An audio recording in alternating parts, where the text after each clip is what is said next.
रामानंद राय जी बड़े चतुर विद्वान थे, तो उन्होंने प्रारंभ में बताया गीता के अनुसार स्वे स्वे कर्मण्यभिरतः संसिद्धिं लभते नरः। गीता के 18वें अध्याय का 45वां श्लोक। अपने अपने धर्म का पालन ही जीव का लक्ष्य होना चाहिए। वेदों में, शास्त्रों में भरा पड़ा है कि धर्म का पालन करो, धर्म का पालन करो। तो वर्णाश्रम धर्म के अनुसार आप किस वर्ण के हैं, किस आश्रम में हैं, ब्रह्मचर्य, गृहस्थ, वानप्रस्थ, सन्यास, उसके अनुसार धर्म का पालन करना ही जीव का लक्ष्य होना चाहिए। ये सुनकर चैतन्य महाप्रभु ने इतना खराब मुंह बनाया कि जैसे किसी बच्चे के मुंह में रसगुल्ले की जगह कड़वी नीम डाल दी जाए, और बड़ा गंदा सा मुंह बनाकर चैतन्य महाप्रभु ने कहा कि महाराज, ये आपने क्या लक्ष्य बताया? धर्म? धर्म से तो स्वर्ग मिलेगा, और स्वर्ग तो नश्वर है, हमें कुछ और बताइए। तो रामानंद राय जी ने गीता के ही अनुसार उत्तर दिया, स्वकर्मणा तमभ्यर्च्य सिद्धिं विन्दति मानवः। गीता के 18वें अध्याय का 46वां श्लोक। देखो, अगर हम कोई भी कामना रखकर कर्म धर्म करते हैं तो स्वर्ग मिलता है। अगर हम निष्काम कर्म करें, कोई इच्छा न रखें, फल की आसक्ति न रखें और धर्म करें ईश्वर को अर्पित करके, तो फिर स्वर्ग नहीं मिलता। जैसे कि योगी लोग करते हैं, योगिनः कर्म कुर्वन्ति संगम त्यक्त्वा शुद्धये। गीता के 5वें अध्याय का 11वां श्लोक। योगी लोग कर्म में आसक्ति नहीं रखते, आत्मशुद्धि के लिए कर्म धर्म का पालन करते हैं। ऐसे ही निष्काम भाव से कर्म धर्म करना चाहिए, तो स्वर्ग भी नहीं मिलेगा। तो क्या मिलेगा फिर? सिद्धिं विन्दति मानवः, सिद्धि मिलेगी। सिद्धि माने अंतःकरण की शुद्धि होगी।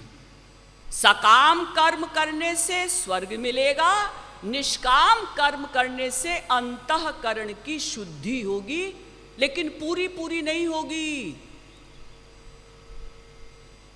मन के कुछ धब्बे, गंदगी मिटती है, निष्काम से पूर्ण शुद्धि नहीं होती, फिर भी काफी मात्रा में शुद्धि होती है। तो चैतन्य महाप्रभु ने कहा कि महाराज, ऐसा है कि जिसका अंतःकरण शुद्ध हो, मुझे तो अंतःकरण की शुद्धि करनी नहीं है, तो फिर क्या लक्ष्य होना चाहिए? तो बड़ा जोर देकर रामानंद राय जी ने कहा, सर्वधर्मान परित्यज्य मामेकं शरणं ब्रज। गीता के 18वें अध्याय का 66वां श्लोक। सब धर्मों को छोड़कर और भगवान की शरण में चले जाना चाहिए। चैतन्य महाप्रभु ने कहा कि ये उपदेश तो अज्ञानियों के लिए है। अर्जुन धर्म भीरू था, धर्म से डरता था। छोटी सी बात पर उसने धनुष बाण छोड़ दिए, अज्ञानी था और वो पापी था। है पापी? हाँ, था कि नहीं था, लेकिन एक्टिंग में तो उसने यही दिखाया कि मैं पाप से डरता हूं। इसीलिए तो भगवान ने इसी श्लोक की नीचे वाली लाइन में कहा ना, अहम त्वाम सर्व पापेभ्यो मोक्षयिष्यामि मा शुचः। तू मेरी ही शरण में आ जा तो मैं तेरे सब पापों से छुट्टी दिलवा दूंगा। चैतन्य महाप्रभु कहते हैं कि जिसको पाप पुण्य छूता ही ना हो, जो अज्ञानी ना हो उसको क्या करना चाहिए? तो रामानंद राय जी ने फिर कहा गीता के ही अनुसार कि ब्रह्मभूतः प्रसन्नात्मा न शोचति न कांक्षति समः सर्वेषु भूतेषु मद्भक्तिं लभते पराम भक्त्या माम अभिजानाति यावान् यश्चास्मि तत्त्वतः ततो माम तत्त्वतो ज्ञात्वा विशते तदनंतरम।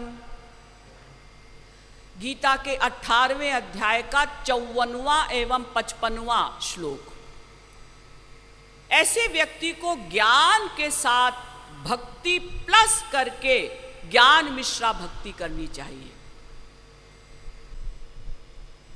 यानी इस श्लोक का अर्थ ये है कि भगवान गीता में कहते हैं कि ब्रह्मभूतः प्रसन्नात्मा न शोचति न कांक्षति।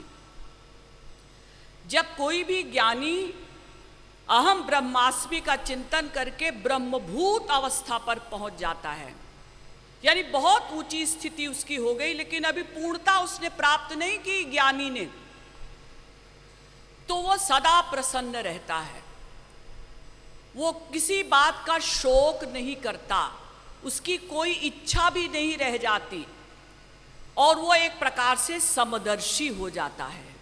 हर जगह वो केवल मैं हूं मैं हूं मैं, यानी आत्मा का ही दर्शन करता है। ऐसे ज्ञानी को जब परा भक्ति मिल जाती है तो भक्त्या माम अभिजानाति। अभी तक तो उसे केवल अंश का ज्ञान था ज्ञानी को अहम ब्रह्मास्मि का चिंतन करने से, लेकिन जब वो ज्ञानी मेरी परा भक्ति करता है तो अभिजानाति, भगवान कहते वो मुझे ठीक से पूरा पूरा जान लेता है। अब आंशिक ज्ञान उसको नहीं रहता, पूर्ण ज्ञान हो जाता है। तो ततो माम तत्त्वतो ज्ञात्वा विशते तदनंतरम, तब मुझे पूर्ण रूप से जानकर वो मुझ में लीन हो जाता है। तो चैतन्य महाप्रभु ने कहा कि ये उपदेश तो अद्वैत ज्ञानियों के लिए है, जिनको अद्वैत भक्ति करनी है, जिनको भगवान में ब्रह्म में लीन होना है। मुझे तो ब्रह्म में लीन होना नहीं है, मैं लीन नहीं होना चाहता, मैं तो अलग रहकर उनका रस प्राप्त करना चाहता हूं। तो फिर क्या करना चाहिए?